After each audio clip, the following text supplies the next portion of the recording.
Oi, Vital, tudo bem? Bom dia. Bom dia. São 5 jogos já sem vitória, né? É o maior jejum aí da temporada. Queria saber, com essa semana livre, o que vocês estão preparando, o que o torcedor pode esperar de evolução, o que vocês focaram mais, é a parte ofensiva mesmo. O que o Corinthians vai apresentar de diferente num clássico tão difícil que é contra o Santos no sábado? A gente sabe da sequência de jogos e sem vitória. Isso incomoda a gente. Tivemos essa semana cheia para trabalhar. Acho que não foi trabalhado só o ataque, porque num jogo, num geral, é o ataque e defesa, é uma equipe organizada, como vocês sabem que nós somos. Infelizmente, a gente não está sabendo aproveitar as oportunidades que cria, né? E eu acho que é o que o Carille sempre toca na tecla, né? E a gente treinou bastante finalização para que a gente possa aproveitar e criar mais oportunidades de gol e assim sair com a vitória, que é o nosso objetivo sempre. Hoje é inegável, está todo mundo debatendo o que foi o jogo de ontem na Libertadores. Eu queria saber se você chegou a assistir, ou pelo menos viu os gols da vitória do Flamengo. Eu assisti um pouco do jogo, vi primeiro até metade do segundo tempo, mais ou menos. O Flamengo fez um bom jogo e conseguiu sair com a classificação, a vitória. Uma boa vitória para eles, né?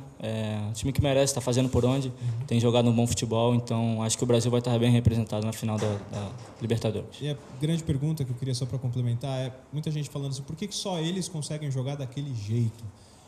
Você concorda com isso? Você acha que é pelos jogadores, pela mentalidade do técnico que é diferente? E vocês têm uma noção, vocês conversam entre vocês, por que só o Flamengo joga da forma como vem jogando?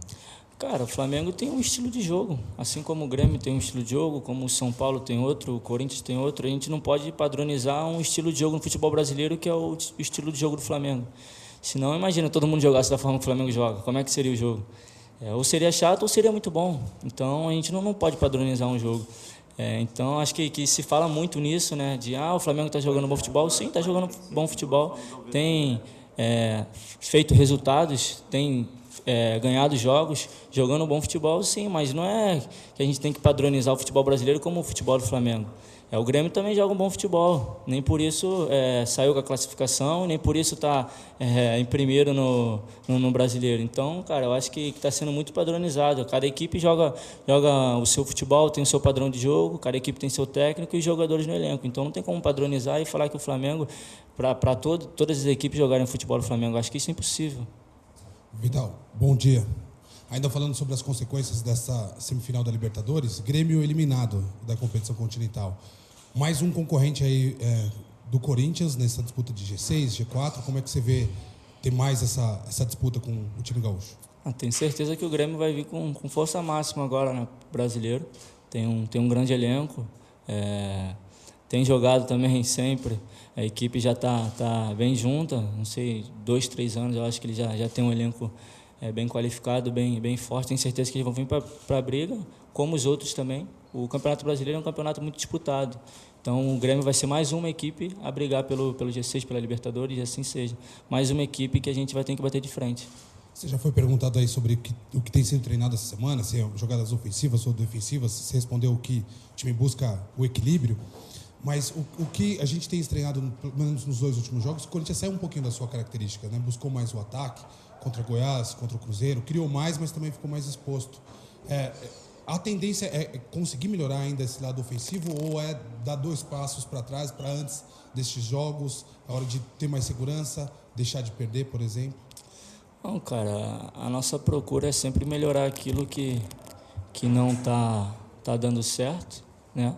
E continuar melhorando aquilo que também está dando certo, né? Procurar os ajustes sempre. Acho que não vai ter uma forma perfeita da gente encontrar, assim. Mas a gente está sempre procurando melhorar para que a gente possa encontrar os caminhos da vitória, que é o nosso objetivo sempre. Esses 2 jogos contra o Goiás e Cruzeiro, eu senti também que o nosso time ficou um pouco mais exposto por estar procurando mais o resultado. Ficamos um pouco mais ofensivo, mas acho que em nenhum momento a gente ficou tão desorganizado. A gente procurou mais o ataque, como eu falei, não conseguimos concluir as chances criadas em gol e com isso não conseguimos sair com a vitória. Vital, aqui à sua esquerda, tudo bem? Você está falando aí abertamente sobre o que você pensa a respeito do Flamengo, né, e essa diferença para outros esquemas táticos, inclusive o do Corinthians. Esse campeonato brasileiro é um campeonato diferente, né, porque o Corinthians, que está na 5ª colocação, o técnico chegou a ser bastante criticado, os jogadores, o São Paulo, que é o terceiro colocado, o quarto colocado, criticado, o Santos, que é o terceiro, o Sampaoli, chegou a ser criticado pela torcida, até o Palmeiras, que é o segundo colocado, tem torcedor criticando. Por que, na sua opinião, é a grana do Flamengo, é o jeito de jogar do Flamengo, ou é o técnico do Flamengo que implementou um estilo novo de jogo? Cara, acho que todos esses pontos, né, formam com que o Flamengo faça uma grande temporada. Acho que o investimento também conta bastante, né? Um treinador e um elenco bem qualificado, acho que todas as coisas uniram e tudo tem dado certo para o Flamengo, né? Tem jogado um bom futebol e, consequentemente, tem conseguido bons resultados. E você falou aí dos técnicos serem questionados, do Palmeiras, do Corinthians, do Santos. Eu acho que o futebol brasileiro ele é muito resultado, né? O pessoal não olha muito como o time está colocado no campeonato, na tabela. Acho que você perdeu 2, 3 jogos aqui, o elenco já não vale nada, o treinador já não vale nada. Eu acho que é muito disso aqui no futebol brasileiro. Então, acho que a maioria das vezes não é para tanto, né? Mas aqui no Brasil é assim, então a gente tem que aturar, né? E sobre os problemas daqui, do Corinthians, depois da partida contra o Atlético, o Carille falou aquele negócio sobre os jovens, você respondeu. Depois daquilo, você já teve uma conversa assim, olho no olho com o Fábio? Vocês já tiveram um encontro para conversar a respeito da sua função em campo e do que ele quis dizer? Ou não, só conversas em grupo? Não, cara, primeiro que para mim isso foi até assunto encerrado, né? Já tem bastante tempo, já aconteceu e para mim não foi nada demais, até porque ele não quis me agredir, não quis agredir o Pedrinho, né? Tanto como vocês falaram aí. E acho que um colega de vocês da imprensa que me fez uma pergunta, quando eu saí na zona mista, ele falou algo totalmente diferente do que o Carille tinha falado na coletiva, então por isso da minha declaração um pouco diferente. Se eu tivesse visto a entrevista antes de ter dado a entrevista para o colega de vocês, eu teria falado outra coisa. Ele falou lá, o colega de vocês falou que o Carille tinha falado de mim e do Pedrinho. Depois eu fui ver a entrevista em casa, não era nada disso que ele tinha falado. O que ele falou, eu concordo numa parte. Realmente, a gente tinha que saber jogar o jogo, não soubemos, tanto que não nos classificamos. Então, agora é assunto encerrado, cabeça focada aqui no brasileiro, para que a gente possa fazer bom trabalho e terminar na parte de cima da tabela, tenho certeza. Só uma correção, foi contra o Del Valle, não contra o Atlético Paranaense. E vocês conversaram, você e o Carille? Não, até porque não teve nada demais, né? Foi uma coisa normal, ele quis expor a opinião dele, tenho certeza que não foi nada em direção para mim, nem para o Pedrinho, nem para os outros meninos, foi em relação ao jogo. Obrigado. Matheus, o que você acha que vai ser mais complicado nesse jogo contra o Santos? Cara, como todos os jogos, né, são complicados. O Santos é uma equipe também que é bem ofensiva, né? Busca bastante gol, cria bastantes oportunidades. Um time bem veloz, né? Muito vertical. Acho que cada equipe tem, como eu falei, tem seu padrão de jogo, então a gente vai estudar para que a gente possa bater de frente com o Santos e buscar nosso objetivo, que é a vitória. E você imagina um Santos ousado contra o Corinthians em Itaquera, um pouco mais precavido? Ou você prefere nem comentar por enquanto? Não, cara, o Santos tem jogado da sua forma, da sua maneira, em qualquer estádio, contra qualquer time. Então, tenho certeza que eles não vão mudar o padrão de jogo também contra nós e vão jogar do mesmo jeito que eles estão jogando o campeonato inteiro. Bem, Matheus, já que você está falando bastante de analisar estilos de jogo, especificamente esses dois últimos, quando você teve a companhia ali de Pedrinho e Janderson, mais jovem, mais leve, como é que você analisou essa experiência? De desempenho, claro que o resultado não foi o ideal, mas principalmente o desempenho, como é que você se sentiu? Cara, eu acho que o desempenho até mais do jogo contra o Goiás, acho que foi um bom desempenho, né? Não que o do Cruzeiro tenha sido muito abaixo, mas eu acho que o do Goiás foi melhor, do Cruzeiro também foi bom. São jogadores com características diferentes do que a gente tem acostumado. O Janderson tem uma característica, o Cleison tem outra, né? O Janderson já é mais de velocidade, né? Pegar a bola mais na frente, o Cleison já é mais do drible, do 1 para 1. Eu acho que cada um tem sua característica, os dois podem ajudar e acrescentar muito para a gente.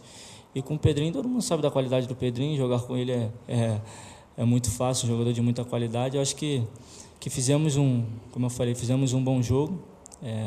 podemos tirar a lição daquele jogo também, de coisas boas, coisas ruins, para que a gente possa melhorar e para o decorrer desse final de brasileiro, para a gente terminar na parte de cima, que é o nosso objetivo.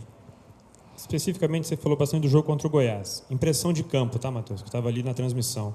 Te vi chutando mais, ou pelo menos tentando chutar mais, até de fora da área, mais do que estava te vendo ao longo da temporada. É só impressão? Você tem isso mesmo? Está tentando? Partiu de você ou algum pedido que você ouviu?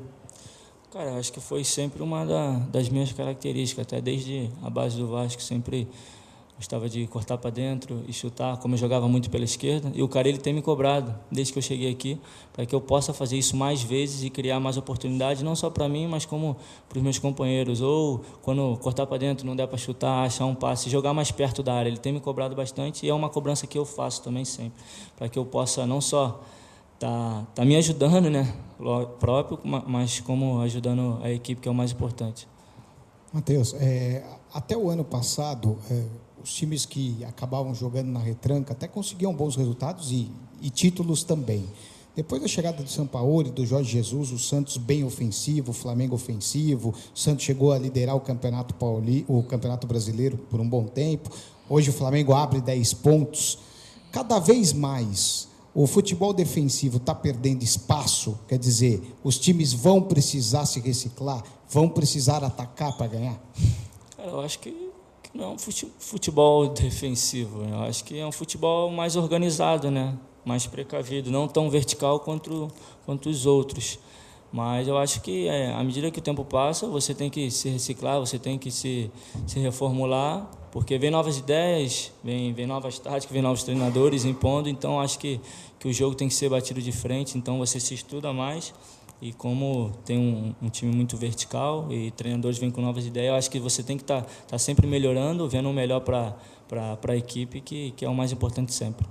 E são 5 jogos sem vitórias, né? Por enquanto, vai ter um clássico importante. Como o jogador passa esse período? O que o jogador sente? Não sai de casa?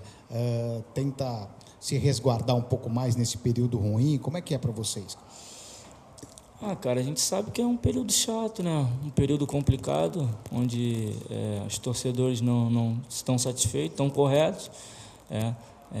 Quando os resultados não acontecem, eles que estão sempre com a gente não ficam satisfeitos, e a gente saindo na rua, às vezes, encontra algum torcedor que não está bem da cabeça com o time e acaba falando alguma coisa, até para não se estressar e causar um mal entendimento. A gente se resguarda assim, eu, no meu caso, fico um pouco mais em casa, até para refletir, né, o que eu posso fazer, o que eu posso melhorar, para que a gente possa sair dessa situação, ajudar meus companheiros e a equipe. Matheus, em cima desse momento complicado, enfrentar um clássico numa sequência de 5 partidas sem vitória, é um bom momento, um momento ruim para isso? Como é que você avalia? Cara, eu acho que é um bom momento, eu vejo pelo lado bom. Acho que a gente pode sair de uma situação adversa, né, de 5 jogos sem vencer, e vencendo essa partida, que é um clássico, acho que dá um up, dá uma confiança a mais para o decorrer do campeonato. Acho que eu vejo pelo lado que é bom esse jogo, um clássico, para que a gente possa ganhar mais confiança, se Deus quiser a gente sair com resultado, que é o nosso objetivo, para que a gente possa ganhar mais confiança no decorrer do campeonato. Pensando na contramão disso, claro que vocês não pensam nisso, mas avaliando uma possibilidade de derrota. Você já falou da pressão, da cultura do futebol brasileiro, você não tem muito paciência, né? A pressão acaba aumentando. Que tipo de prejuízo? O Carille, muito contestado aí, ultimamente pelos resultados, pode emendar uma sequência a mais negativa dele? Pode causar algum estrago, um eventual tropeço? Cara, é normal, né, que quando se acontece esse jejum de vitórias, as coisas, muito se fala aí por fora, mas eu tenho certeza aqui que a gente fica bem blindado quanto a isso, que vem de fora, que nosso grupo é muito fechado. Desde que eu cheguei aqui eu sempre falei, sempre pontuei isso em todas as entrevistas que eu falei, eu nunca trabalhei num grupo tão fechado quanto esse, então acho que vem de fora, assim, não nos atinge. Tenho certeza que se houver uma derrota, muito vai se falar, muito vai se questionar, mas o grupo vai continuar focado, vai continuar com com meta no objetivo, que é onde a gente quer chegar, quer terminar lá em cima, para terminar bem, que é onde o Corinthians sempre tem que estar.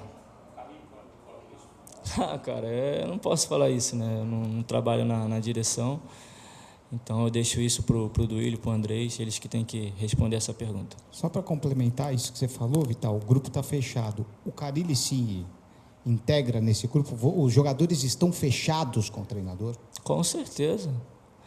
Sempre teve. Ele ganhou um brasileiro aqui e acho que não muito se mudou do grupo. Então a gente tem a total confiança, assim como ele foi campeão brasileiro, a gente tem que tinha confiança, assim como meus companheiros, né, eu não estava aqui, foram campeões com ele, tiveram confiança nele e essa confiança continua. Fui campeão paulista com ele 2 vezes, tinha minha total confiança e agora, nesses momentos, também a gente tem que ter confiança. Como eu falei, o grupo é muito fechado. Aqui a gente é tido como uma família de verdade e a gente se fecha para que essas coisas de fora não nos atinjam.